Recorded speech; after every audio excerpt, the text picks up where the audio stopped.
And now I will repeat everything I just said. Good morning, good afternoon, good evening, depending on your time zone and where you're joining us from. We're glad that you've decided to make the date with us today again. This is the Communicating Your Values series. This is episode 4, and we're honored that you're joining us once again. With me today is the delectable Adebisi.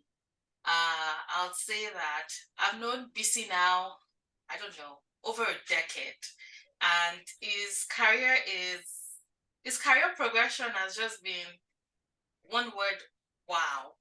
And today we're going to be diving into how exactly do we communicate our values as leaders, whether we're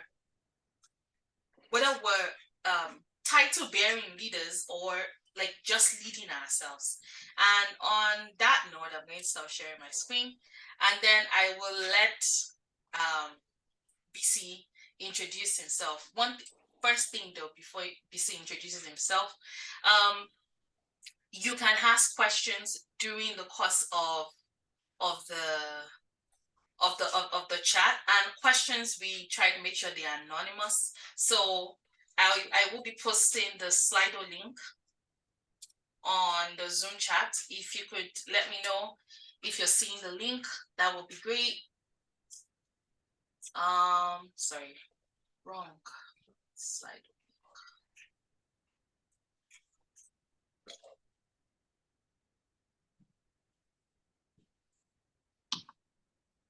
While people with Slido, you see, the floor is yours. Who is Adebisi Adeoti? Okay, good afternoon, everyone.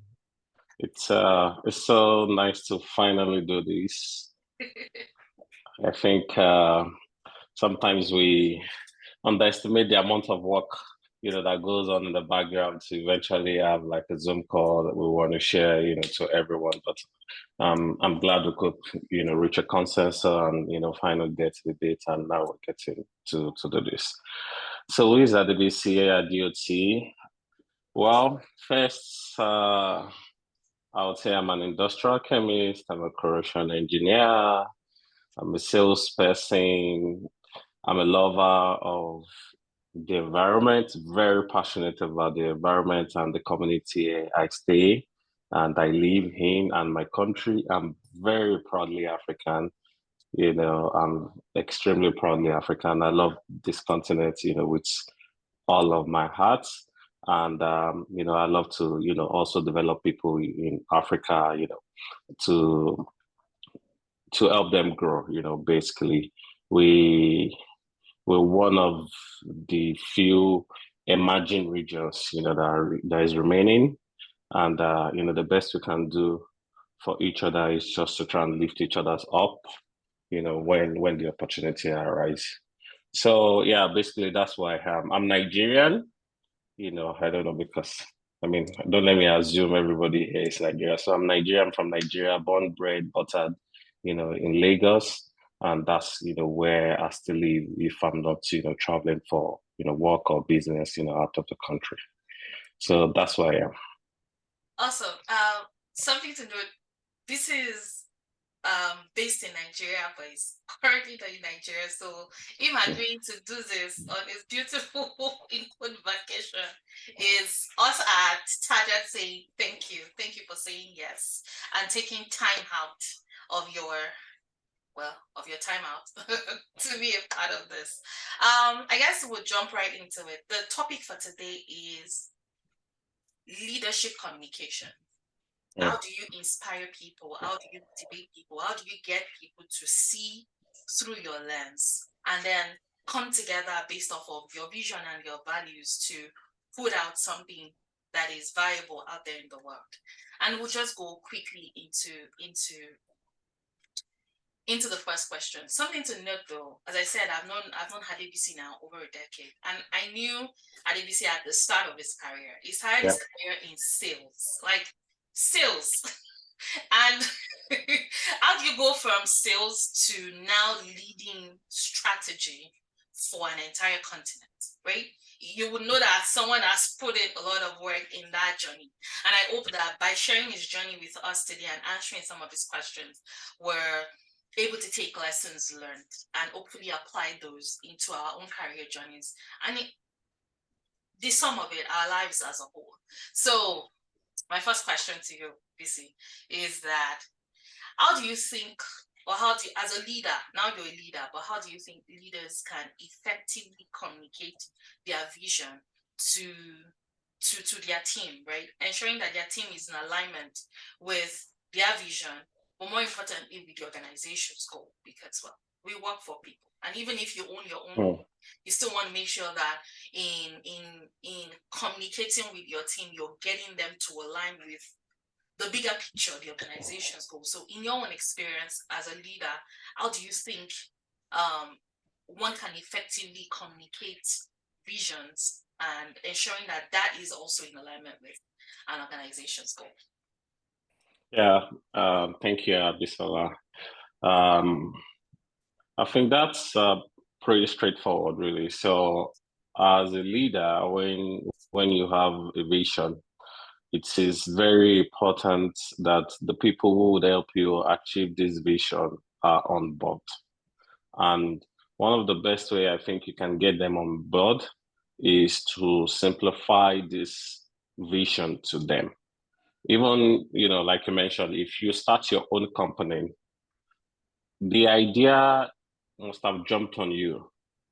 So if I go, the spiritual way or the God's way for like pastors, when they are called, they are the one God called, right? They were no one else was there when you had that dream or when you were working and God said go set up, a church. And it's same thing for people like that have startups now and people that have had companies that some of us are even working for now.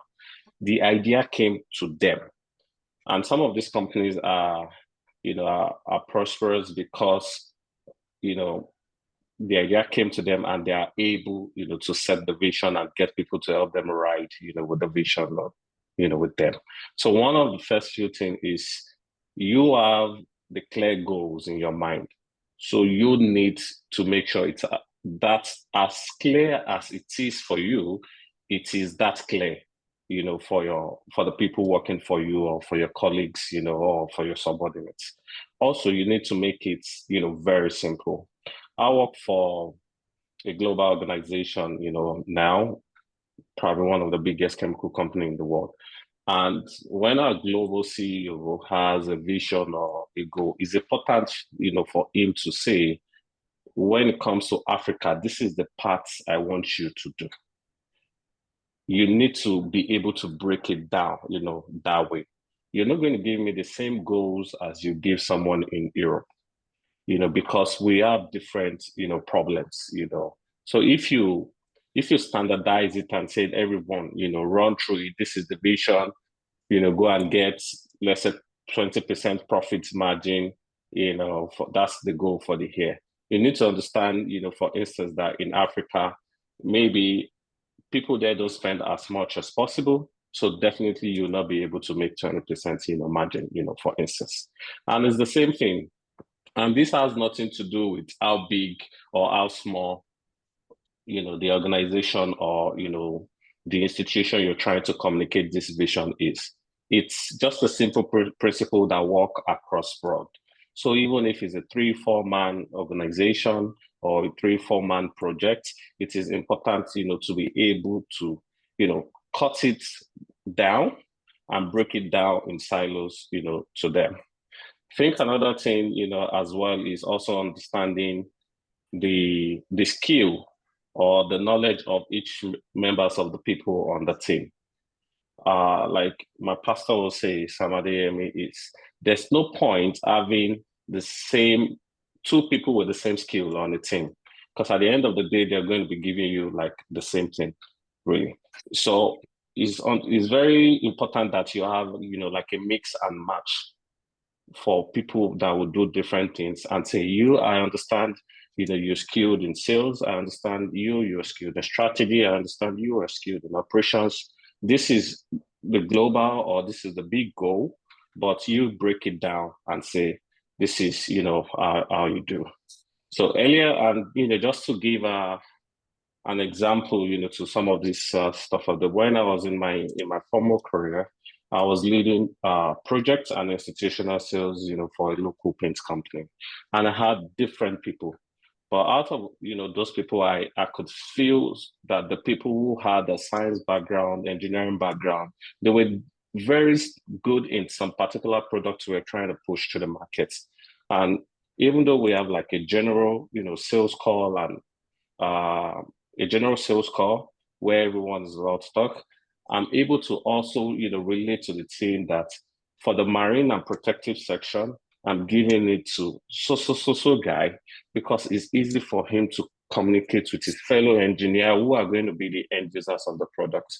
For those who have social sciences background, we could go them decorative, because the people who they'll be relating with at the end of the day, they can, speak the same language, they can find common grounds, and, they can help each other out. And, it makes the work very easy for everyone.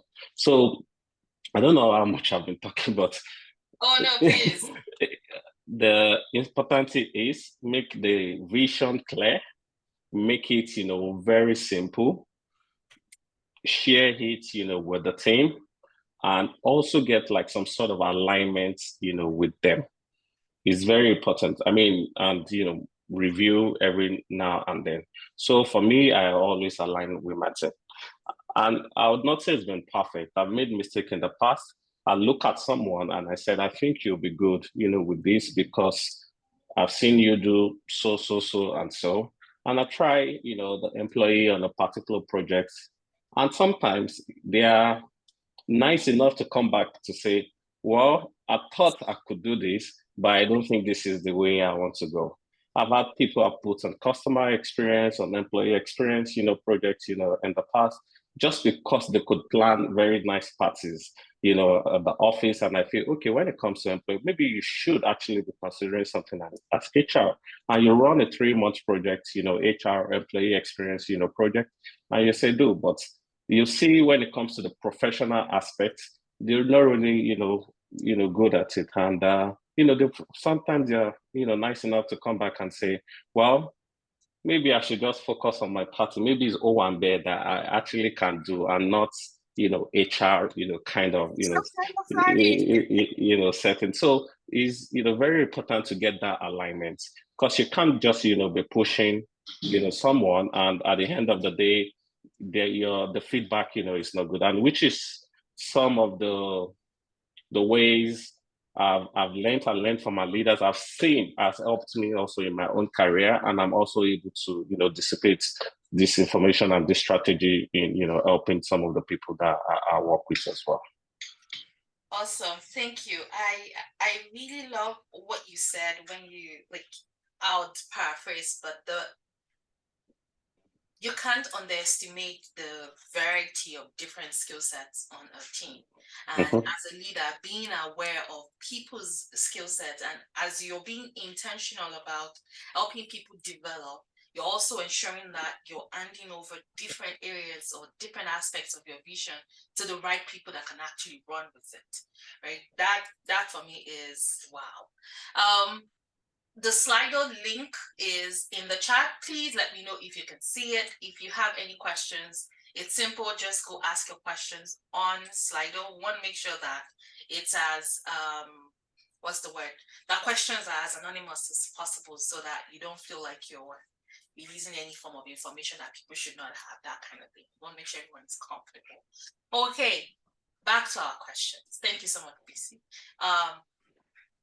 So all of us were born and raised in different ways, which means that besides our professional lives, we do have personal values. And especially when it comes to our careers, our personal values tend to shine through.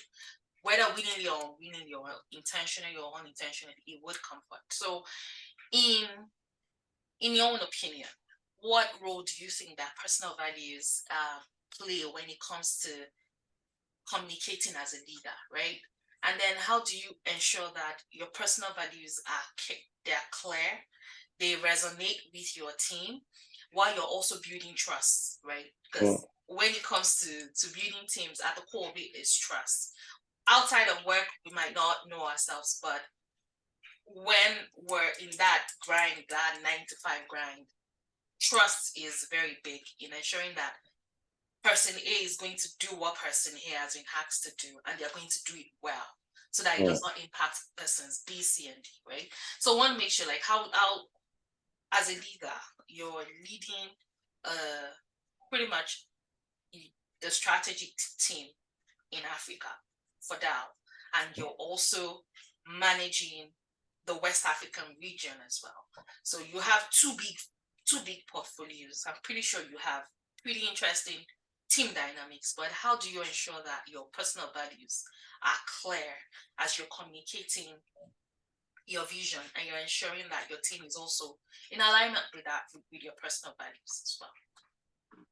Yeah, thank you. So building trust and credibility is very important, communicating your personal values. And I mean, don't forget, like, at least if you work in a corporate organization, if you're not, running a startup or something, it is definitely going to be obvious that you have some personal values before you get to that leadership position. Some of those things, don't change. It could be routine, it could be like, the way you walk, it could be, your work ethics, it could be, the way, you run. So for me, those personal values has helped me, and I would probably even say maybe they've gotten me to like the current level and the current role I'm doing. And one of the many names they call me is at the office is Mr. Fix It, and it comes from always finding ways to do things, always finding results. And just to say, most of our personal values actually come from our backgrounds, from like our homes, from maybe like the church we went to, maybe like from our friends. They're like those stuff we don't rate, for lack of a better word, we don't see them as like it's a big deal, but they're like those things, we do growing up, or like our parents forced us to do, to do. Like for me, for instance, by the time I was growing up, let's say in high school, there about my dad had already retired from corporate organization, and he had his own company where he was working, from home. The office was in the house. And during holidays, one of the things they will always do is everyone, irrespective of what class you were at the time, you always had to go work in my father's company. And even though we're holiday now, that I mean, during holidays you sleep till 9, 10 o'clock, if you guys remember. But for in my own house, it wasn't like that. Everyone still wake up 6, 7 a.m., whether it's holiday or not holiday. You don't have work to do, and my dad will say you have to behave like a Boy Scout. And what is the motto of the Boy Scouts? That's what he's going to ask you, which is be prepared. So if you say you're not awake by 7, it comes and it tells you, do you know the plans I have for you this morning? You need to be prepared, and you need to be prepared for the plans I have for you this morning. And now, like Abisola mentioned earlier, I'm on vacation, but every day in the last 3 weeks, I've still woken up 4 a.m., 5 a.m., even though I'm not going anywhere. I'm just supposed to, So, and when you have this value and people see, you get results. So that's why even though I work with people from different continents, from China, from Australia, from Dubai, if they set meeting at 8, 9 a.m. Dubai time, which is 6, 7 a.m. Nigeria time, I'm one person you would find there, and you would see me on video. So I'm not taking that call on the road, and stuff. And because of that, leaders are able, to trust me with, more assignments. Because if you, I mean, the world is global now, right? If you're not ready to be flexible when opportunity comes, in a place like Dubai or in Canada, the first thing they'll say, oh, this time in it, it might not work for you. And you just might not know this might be the, project that would, help you go to the next level. And because personally, I believe in leadership by example. So because I've done all these things over the years, it's easy, to tell my colleagues, who work with me or who work together, I mean, I don't even need to tell them. Once I say, oh, this is the only time I'm free. And they say, "Oh, that fine. This is fine. We can do it because they know it's important. For the company, it's important also for their own growth. Because if we keep trying to look for a time that would, fit all for people working across different continents, is really going to be very difficult. And how I communicate this is just, by example, by doing the same. And this does not, like I said, most of our personal values come from, like even when I was in budget paint doing IT, not even, like a full staff. I remember my boss then, I was working in the lab, and every time he comes in the morning, he already sees me. And most times I'm always the last to leave. He said, in Yoruba, oh, Lolila, like, you didn't go home yesterday. I'm like, boss, why?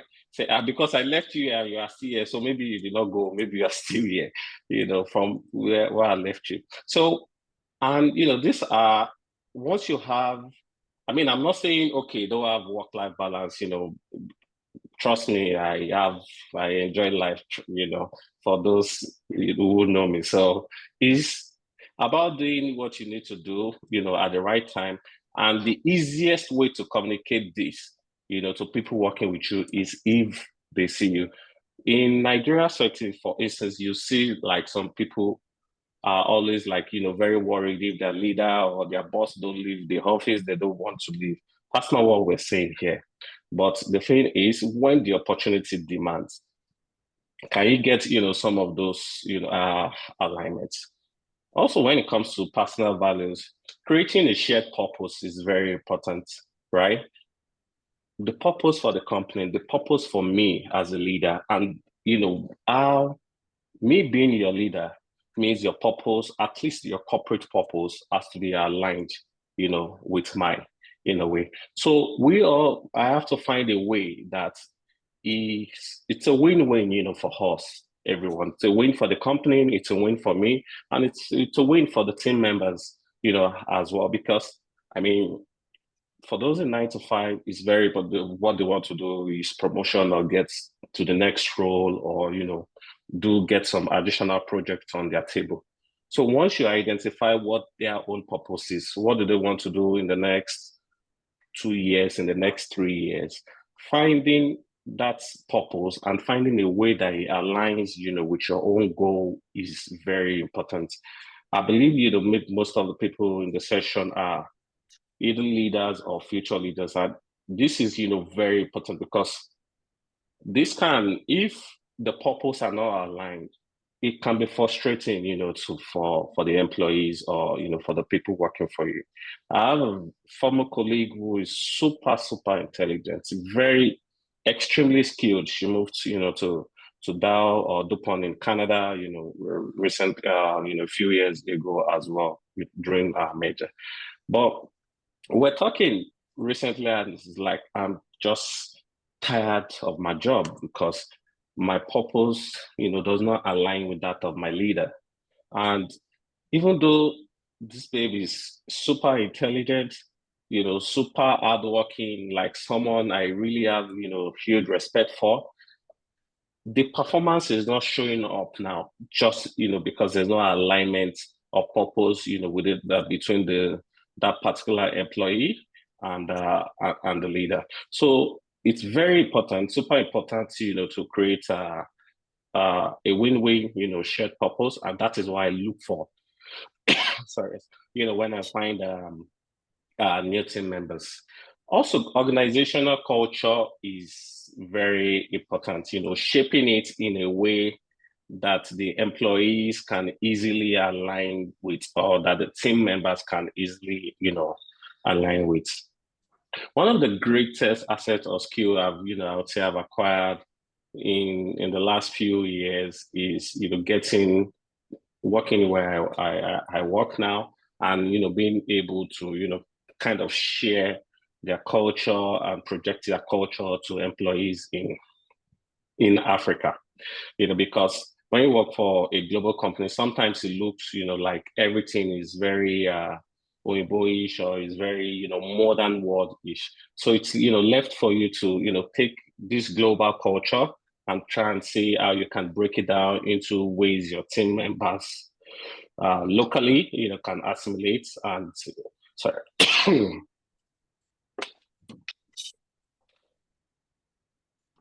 Your team members locally can assimilate and can get. So taking this culture, breaking it down, and leadership by example also comes in here. People saying that you're doing achieving the company's culture, but we're achieving it in our own African way. I give an example. For instance, diversity and inclusion. In Europe, maybe what will be more prevalent is women representation, women in leadership, and stuff. When I took over like R&D leadership role, for instance, at least, for the one I had the opportunity to improve, women representation in our local organization was to make sure that at least to the final step of the interview, we get women, there. And we're able to, move from, I think, 30% to almost 50% in 2 years. And now we even have more women, in our local organization, than men. So, and we encourage colleagues and employees, when we have a role, for them to bring people. So when they bring, we also communicate to them, to say, what I do is, now I have enough men. Can we get women? And it's easy. In the next 1 year after we started this process, I see them, even when they want to recommend, they say, oh, what's going to be the preference? They are the one even they're not asking. Is it men, we want, or is it, women, we want? So communication is very, very important. Shaping and communicating the organization culture is also very, very, very top notch. Resilience and motivation is also top key, in doing that. Awesome. Thank you so much, Adebisi. So you have a question.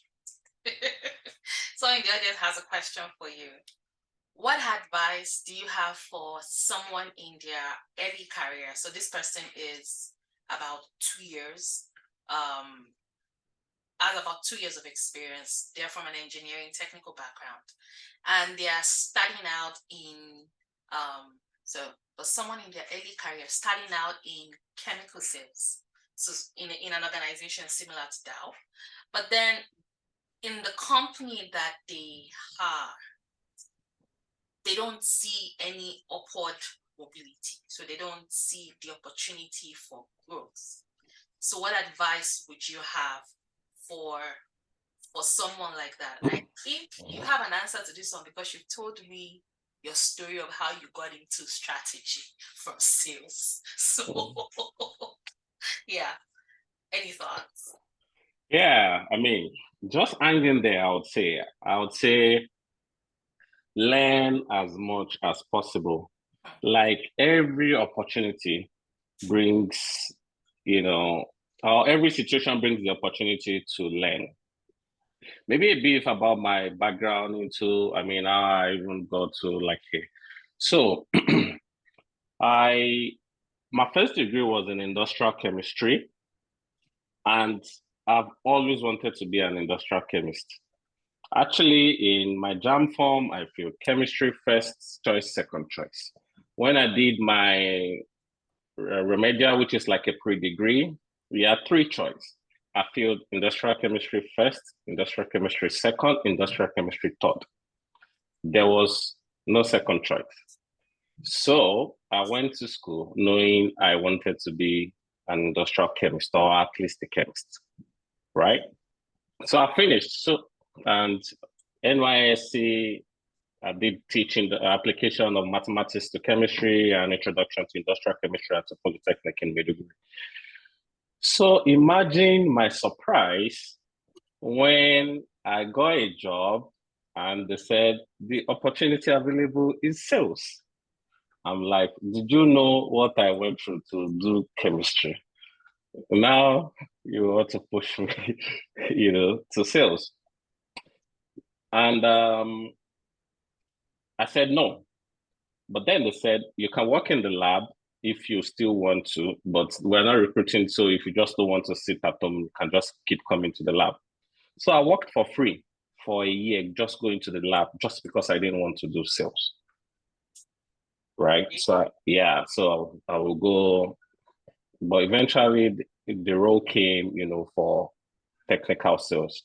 However, the point I'm trying to, to drive it is when I took over the technical sales role, I understood.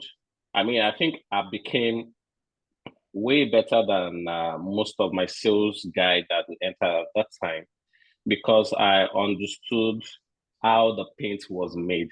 So it was very easy for me, to sell it. I could even just mention some chemistry jargon, opacity, dry film thickness, wet film thickness, and all that. And the person that wants to buy feel, okay, this guy knows what he's saying. And that really helped, me grow over the year. And when the opportunity came, even though at that time it was, just, low level, because of those performance and those skills that I acquired in that part, I was able, to use them. Even let's take it to when I took over the, strategy role as well, like, Fisher mentioned. When I joined DAO, I was taken as a sales manager for Nigerian markets. However, DAO is a very innovative company, right? We don't do commodities, we do mostly specialty products. And Nigeria is about like price, really. Like if you want to replace a particular chemical, if this one is not cheaper than what they are currently using, then there's no innovation, no, all those things does not matter, to most companies in Nigeria, at least at the time. It was really a very price sensitive market. So after 1 year, in fact, the first 1 year, I'm not sure what I made for the company, was able to pay my salary, but multinationals, they just kept paying, for some reason, and they kept me.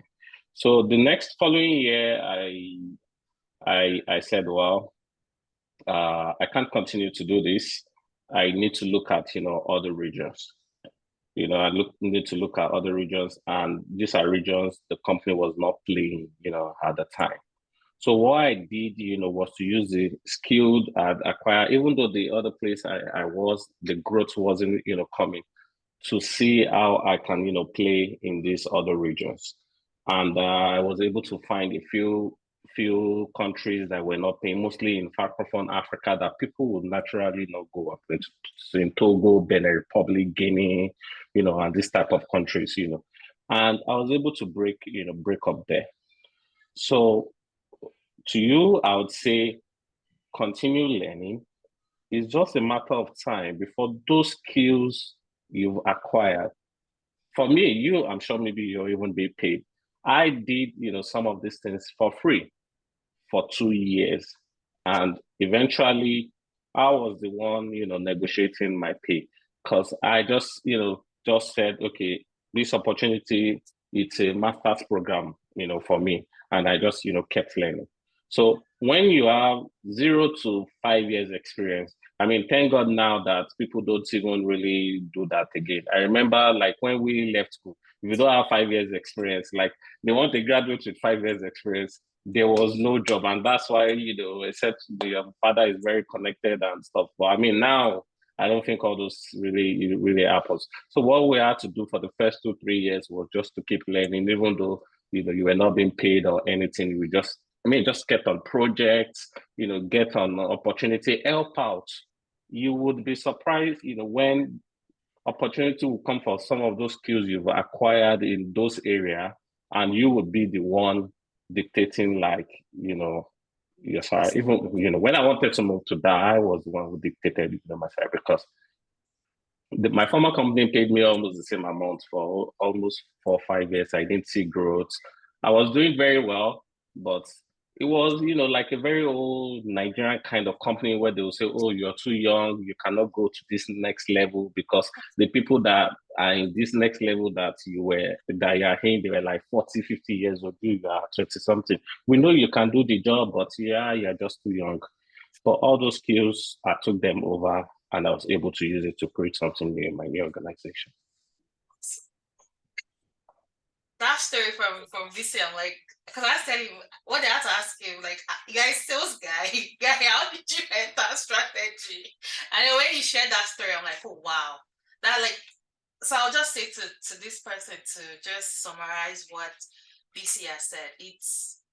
It's not impossible, but it's currently an interesting job market. So long as you're not working in a terrible organization, so what do they call those kind of organization? Toxic organization. So long as you're not working in a toxic environment, I would say as you're looking out, ensure that your mind is open enough that you're learning everything that you need to learn where you're at. Every opportunity comes with something to learn. So make sure you're learning, because you don't even know if what you're learning now would be that one thing you will say in a job interview that will land you the role. So even as you're thinking in your mind that there's no room for growth, there's no upward mobility here, make sure that you're not closing your mind to learning even as you're looking out to find the next thing. So we're back to our questions. Please, if you have any more questions. Maybe if I can add one more to what Yeah. you've said is, if you look at interview these days, depending on the organization, most of them do like behavioral interviews, now, what have you done outside of your primary job? Give me an example of the situation, where you think your company was lacking something and you offer the hand of help, or it might not even be a company, it might be, you see that most of them are behavioral, so at least most of the interviews I do are, mostly behavioral, to say. So like when I joined this company, for instance, one of the guys that interviewed me told me something like, said, "Oh, Adebisi, I like you a lot. However, you're swimming with the sharks. Like everybody we've interviewed are like, equally good." So for organizations, that really appreciate talent, what will be left between you and that other guy is those extra stuff you can do. You have first class. Do you know how many first class? You have 2-1. Do you know how many 2-1? You can do, the role. You don't know how many people that can do the role, especially like, even in Canada, even in Nigeria, I know the job market is also crazy in Canada now. In Nigeria, even though it's one of the most populous country in Africa, I do interviews every day. And it's just very difficult, to get people with the right skill, with the right talent, and, stuff. So it's those things you do extra, those skills I would say don't focus on, the growth. Your growth is going to come, but maybe not from the organization, but get all the training you can, since that is where, you are. And those skills, you've gotten now, you'll be able to translate them into some other financial or career, parts of your life. I like that. Your growth is come, maybe not from the organization, but make sure you're learning everything that you need to learn. For our last question for today, well, this one, I'll just ask it as it is. When your vision is faced with resistance or skepticism, what strategies would you as a leader employ to reinforce your vision and then encourage buying? So you said that you've talked a lot thus far. You've mentioned one key word when it comes to sharing your vision as a leader. You keep saying buying, alignment. They pretty much mean the same thing.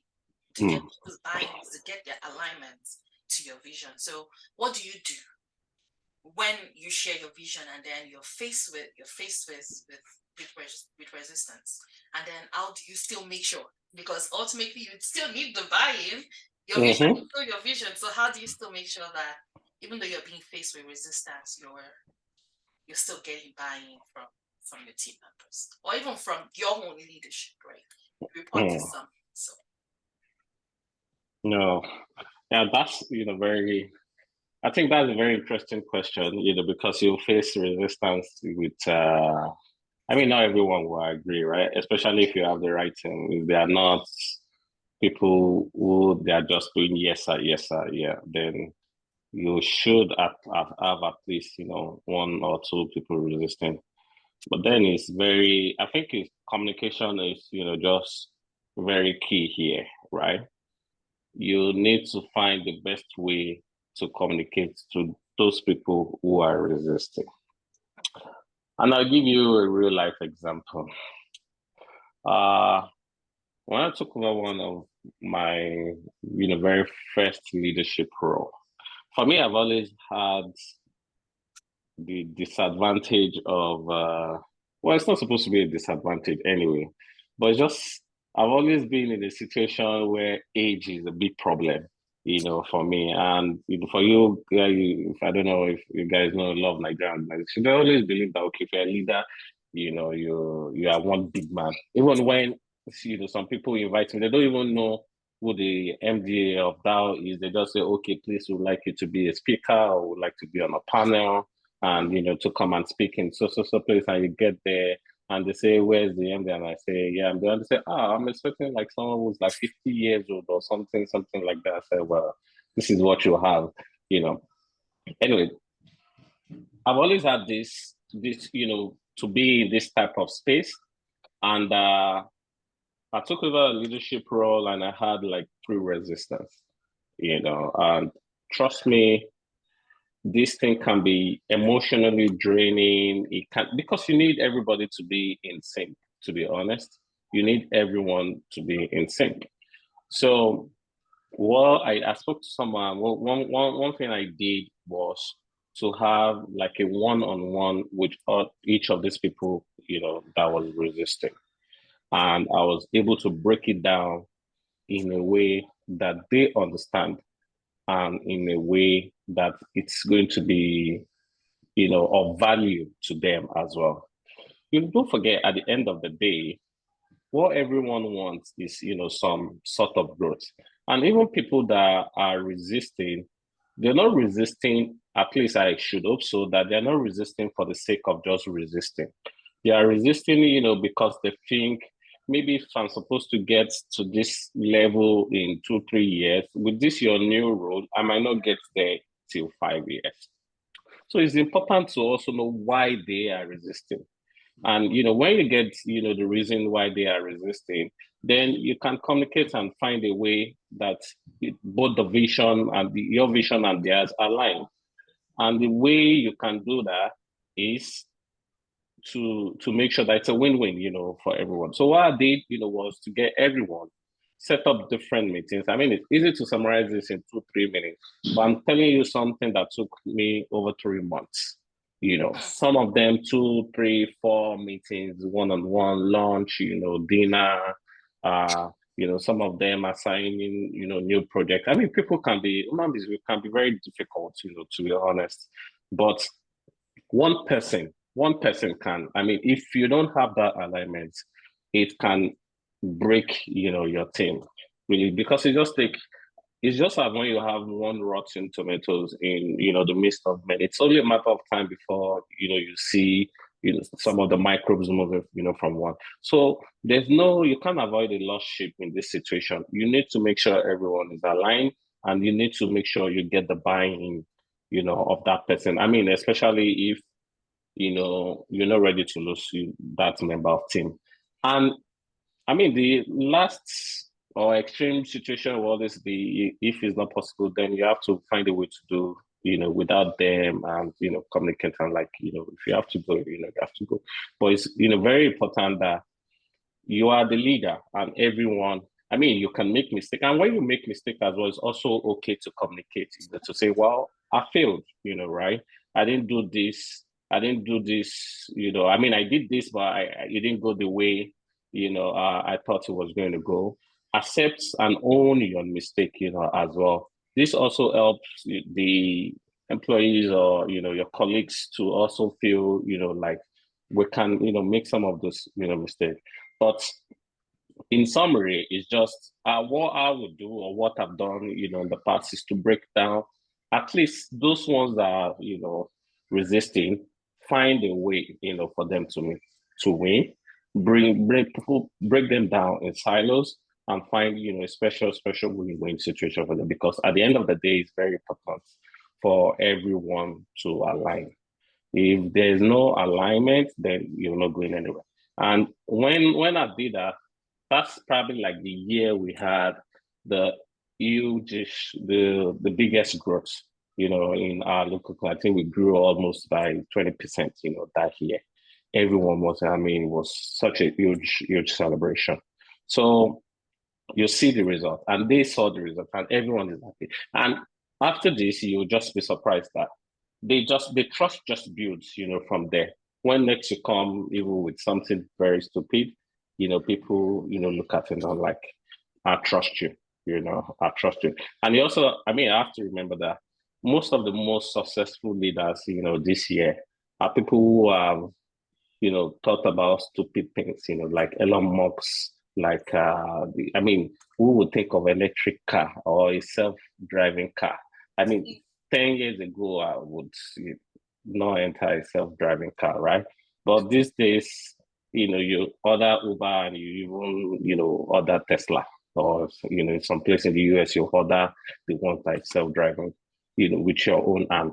So most of the people that have done great things are people that have been able to think irrational. And most people that are, resisting that because they think, some of their decisions are also irrational. So it's good to get alignment to say we have to use a different type of eye to look at, the situation we have at hand now, and find a win-win or a common ground, for both parties. Thank you. I like the question, why are they resistant? I think the problem most times is when you share something and someone says no. Most of us emotionally we get hurt and we just feel offended. And we're not willing to take that step back to say, oh wait, this might not be about me. Why exactly is this person saying no? And then going back to ask, why no? Like I kind of like would like to hear your own point of view, and then leveraging their answers to eventually get them to to say yes, because now you know what the problem is, and then you're able to now revisit your own vision, your own plans, to see how you can solve their problem while still ensuring that your plans go forward as planned. All I want to say now is thank you. Thank you for your time. Thank you for answering me when I called, because I just called him randomly and I'm like, guy, I need your help. You're a leader, so I need you to come and do this. And he said, sure now. He's doing that. He's like, sure now. And we had to cancel last week because what's the name of that airline again? Yeah, I had a flight with, I don't let me spoil their business. Yeah, but There it's was one a of the, airline that cancelled our flight that made it impossible for us to do this last yeah, week. And we yeah. had to push it 1 week. And I just want to say thank you to you, Adebisi. Your own will not spoil. God bless you. And to everyone that joined us today, I'm very grateful for your time out of a long weekend like this. I know most persons tend to travel and do stuff Thanksgiving weekend. And happy Thanksgiving to everyone here in Canada. Thank you so much for your time. The recap of this will be posted on YouTube soon. If you follow me on LinkedIn, you would also see the LinkedIn live, so you could review and you could go again and get lessons learned. Yeah, that's it from us. We'll see you again next month. Next month, we're getting into Canadian finance. Do you understand money?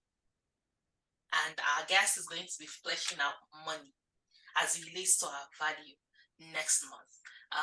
That invite will be going out soon. Thank you so much, everyone. Thank you so much, Adebisi. God bless you. Do enjoy the rest of your weekend, everyone. Bye. All right. Thank you too. Have a good weekend.